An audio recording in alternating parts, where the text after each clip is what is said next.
ended up getting sober up with him a year later. 2021, I ended up taking hallucinogenics a lot. Put a toll on my brain.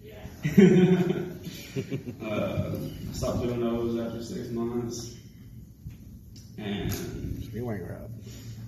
later, like early 2021 or 2022, I ended up moving out of my mom's house because at the time I had some friends over and my mom and her boyfriend and his sons were out of town, so I was just giving my friends a place to stay for the night because they got evicted out of their trailer. And I've always had a big heart. I've always tried to help people, and I ended up helping the wrong people. And they ended up using me as a crash dummy whenever I was out doing stupid stuff with them.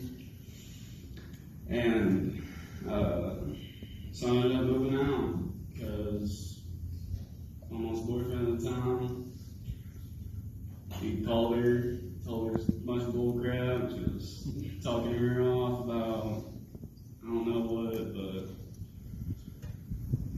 I was going off to blow off some steam. I was going to come back and I was going to try to make things right, whatever they told my mom. So I was living in Stigler with some friends. I had a pretty good job, but still doing the same stupid stuff. Not too long after that, I graduated high school, and that's when things got worse for me, because I thought nobody could tell me what to do. I was my own man. Then I got addicted to pills again. I was going to parties, working myself into the ground. I also had to support my habits, and I went to jail in June because I didn't make payments on my tickets. But after I got out, I still had my job, thank God, and that helped me, pay those off. And I was still doing dumb things after I got out of jail. I didn't learn my lesson. But one night, I was in a place where I had no business being at, and I called a ride, and they couldn't take me to where I was going. So I ended up walking to Whitefield from Stigler to my buddy Caden's house, and next day I moved back in with my mom. So I was living in Kyoto again, and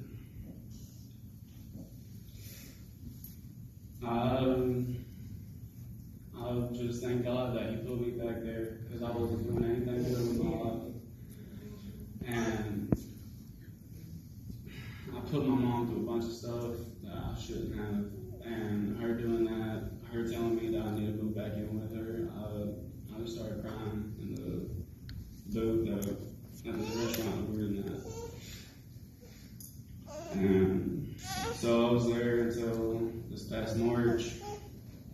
The electricity got cut off, and my mom ended up moving to the city with my grandma, my aunt, my little brother, and my little sister. And luckily that weekend I was going to stay in Muskogee with my great aunt and uncle. They gave me some food, they got me a Coleman lamp, and he gave my great uncle, he gave me $80, and when I got back to Stigler, I just bought alcohol and everything else I could get. So I was having to walk to Caden's house in town, charge my phone for about a week. But on that 7th day, I was sitting in the Dollar General parking lot in his truck, and he was on break, and I get a call. It was my dad. He told me I'm at the house where he at. Told him I was in Stigler, and I guess my great uncle told my dad that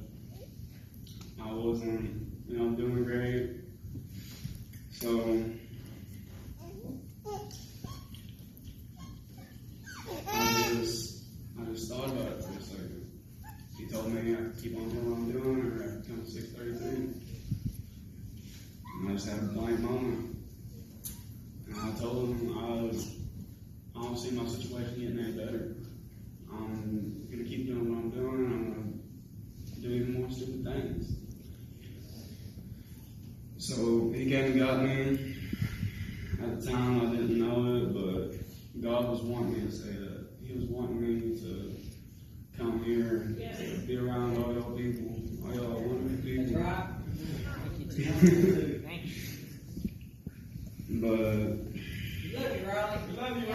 Love you, son. But he was just wanting me to take the path that he had already set out for me. Yes.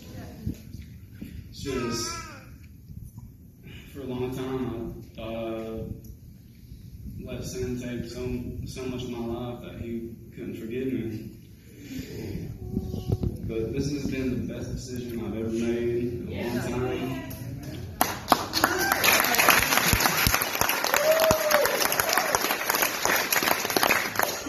I love everyone in this room because God loves everybody in this room. That's right. And he's working more in my life since I served to him.